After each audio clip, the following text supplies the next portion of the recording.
కాల్పుల విరమణ ఒప్పందం అమలులో ఉన్నప్పటికీ గాజాపై ఇజ్రాయెల్ దాడులు కొనసాగుతూనే ఉన్నాయి.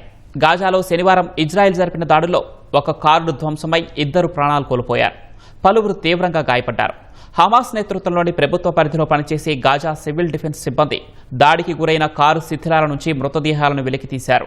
అనంతరం ఆ మృతదేహాలను షిఫా ఆసుపత్రిలోని మార్చురికి తరలించారు. హమాస్ సంస్థకు చెందిన ఒక ఉగ్రవాదిని లక్ష్యంగా చేసుకునే తాము ఈ దాడి జరిపినట్లు ఇజ్రాయెల్ సైన్యం ప్రకటించింది.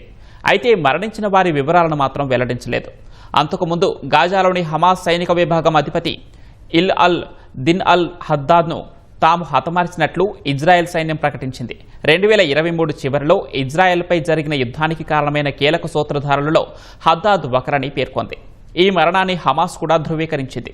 గత ఏడాది అక్టోబర్లో కాల్పుల విరమణ ఒప్పందం అమల్లోకి వచ్చినప్పటి నుంచి ఇప్పటి వరకు ఇజ్రాయెల్ జరిపిన దాడుల్లో 850 మంది ప్రాణాలు కోల్పోయినట్లు గాజా ఆరోగ్య శాఖ తెలిపింది.